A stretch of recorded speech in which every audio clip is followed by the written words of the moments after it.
Hello and a warm welcome to Art House. I'm Melinda Akinleye. Today on the show, we'll look at images from Akintunde Akinleye, then Sam Egboho's open secret, which he reveals in his paintings. You won't want to miss that one, and so much more on this week's edition of the program.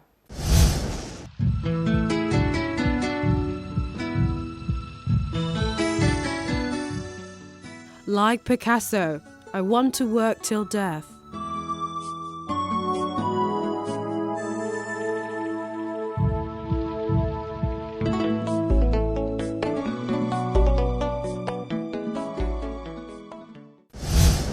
Award-winning photojournalist Akintunde Akinleye has held an exhibition of his latest body of works. He calls it Delta Bush Refineries and Other Stories.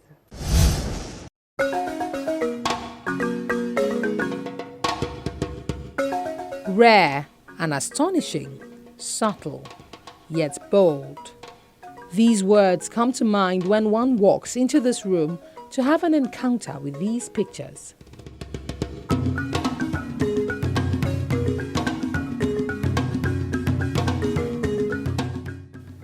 These photos on display were taken by award-winning photojournalist Akintunde Akinleye.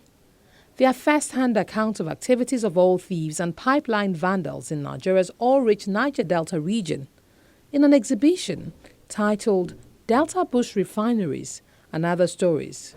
I wanted to show, what the other side of the stories of what goes on in the Delta, and it's about the alternative refineries, that the young guys in the Delta, get involved in. And I started doing that since 2010.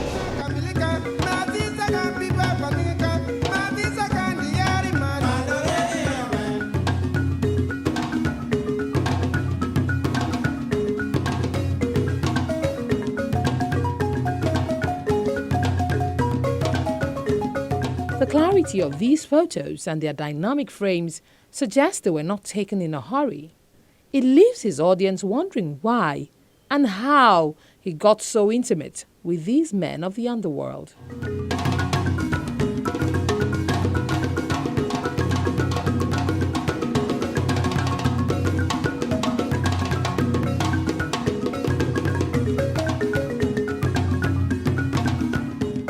He explains that his actions are held on a tripod of everyday reality in a vastly blessed but severely underdeveloped region. Corruption within the ranks of government, destruction of all installations, and its devastating impact on the environment. Now, I divide this story into 5 sub-themes.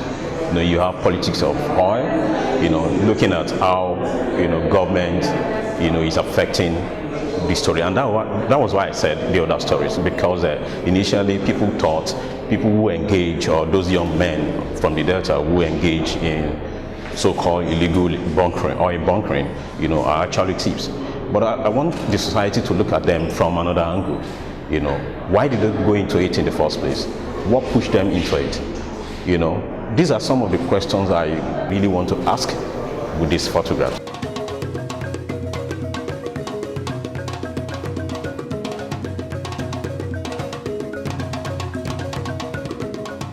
The audience also ponders on his decision to mask the subject's identity and their reason for engaging in such illegality. He's talking about the ills that go on in the Niger Delta, the illegal bunkering of oil, illegal smuggling, what the oil companies are doing there, and leaving the people impoverished and without subsistence, because of course their rivers, their lakes, their farmlands, are taken over by oil and are polluted, but yet these people are not inadequately compensated. So this is what the photographer has been able to capture on this exhibition. It's a very interesting exhibition, and one of the good things about it is that, despite the fact that he's talking about such a major issue, he's still been able to capture the images in a very beautiful way.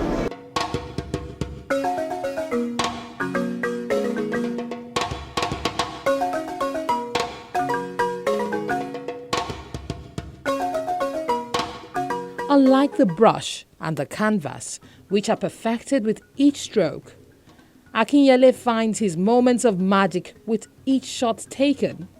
Each posture tells a different story, reflects a different time, and shares its own unique experience. Vanishing wetland is about the pollution, where the pollution is also from the guys who engage in illegal bunkering, but also much more from, systemic failure. Then I'm also looking at what I call the basket metaphor. The basket metaphor, it's about, how oil wealth in Nigeria is being wasted on political frivolities, and this is what I intend to do with these photographs. While we see our world through the lenses of his camera, we notice the bare feet, the inseparable mixture of oil and sweat, as safety procedures and caution are thrown into the polluted wind.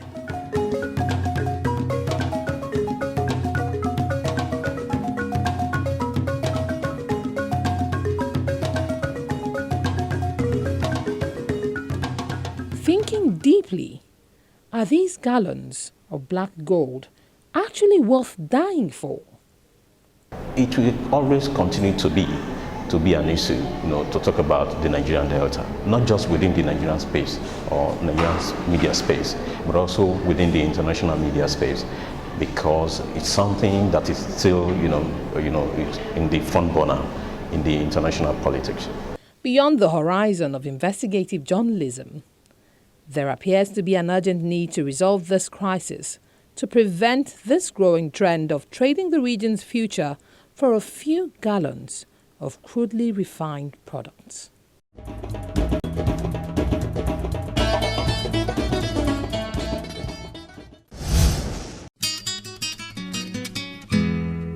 For Funsho Omojola, every minute counts, considering the amount of work he has cut out for himself.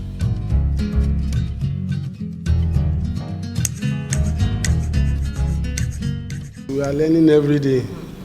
If you keep doing things every time, people will see it as nonsense. So we pause for some time. Let people feel the heat of the former one before we come out with another set. I'm warming up heavily for both the indoor and outdoor art exhibition.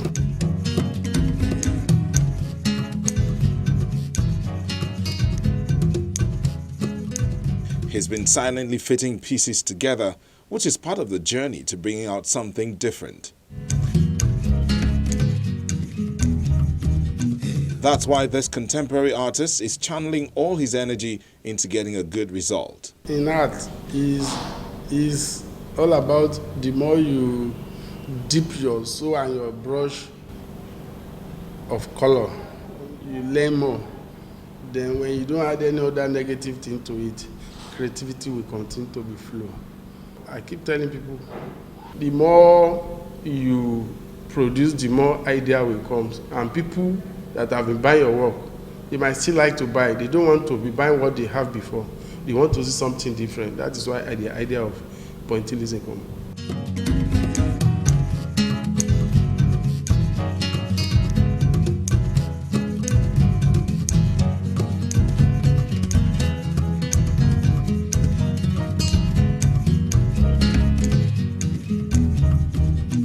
The inspiration remains unchanged. He still uses his art as a weapon to preach love, peace, and unity. In terms of this pointillism, that is where I'm going. I use my brush to preach the gospel on canvas. But now I discovered that my brush is telling me that preach little about this. You have been preaching with this brush for long years. Go deep to another thing you preach, same on art. He tells us how the idea came to him in the first place. It was more of a challenge thrown to him by one of his customers. There was a customer brought an Australia painting for me to stretch it for her. 90% of Australia work is like dot, dot, dot, dot, dot. And I said to myself, this my style. Instead of line, line, line, I think this one can work for the pointillism. I started with it. Things change. So I go deep to let me come out in circle, in angular shape, in different shapes. That is why you see some of my round shape, the pillar of the world, the African singer. The more I do it, the more it goes.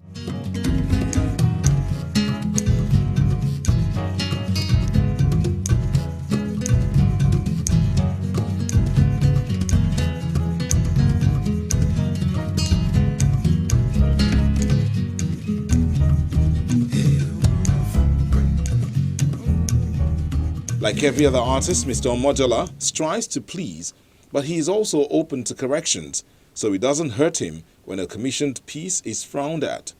It's another opportunity to learn. It is what people say, I put it in practice. Everybody is an artist. There are some sayers, and there are some doers, and there are some sellers. So me, I listen to advice and I take it to practice. The passion to learn is one thing, and to share that knowledge is another. For him, it's a lifestyle. He actually gets a kick from teaching children. Most of the time, they all work together, sharing art and laughter along the way. There is one thing in art. There is no Mr. Know-all. The little you know, if you cannot share it with people, it's just like folding your hand. You cannot get anything down, only what you fold. But when you open up, you gather the youths together, you teach them for their own future. You too, you will feel relief. If you keep doing it alone, to reach a stage you cannot do it again. Then you think, what else? Then tomorrow they will say, whom did you carry along? Whom did you nurse for this job?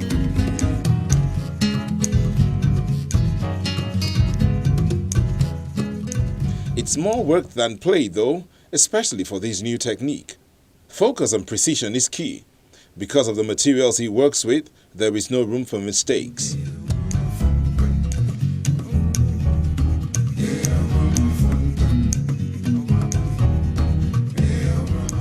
Imagine making dot, and you must know about it. If you don't be careful, you can miss it. And once it dry up, there is no way you can just condemn the work. That's just it. It takes a lot of time. The material we use for painting is what we use for the dot. It's only I just came out and see that this thing can work for it. It's a mixed media work. It's acrylic mixed media with turban. The quest for knowledge constantly takes him to the internet, and he has learned from reading the philosophy, which has guided a lot of great minds. A customer came, can you get me Mother Teresa, Gandhi, Martin Luther? I don't know them. Forget whether I go to school. I don't know anything about those people. I don't study history. Later, I say, yes, I can. I'm very, very good in the field of computer internet. I go deep into internet, study people work, study the use of color. Later, I read Mahatma Gandhi quote. There was a write-up on it. It was written the root of violence. From there, I don't print people picture. I'll print their picture, I do the Photoshop, noise it, read it, and get all their powerful quotes.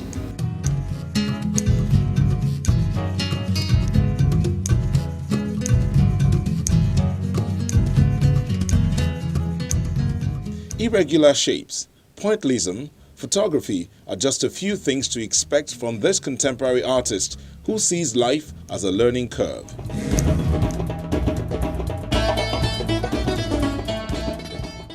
From there, we move to another exhibition, but this time of paintings by Sam Egbonho. Join us again.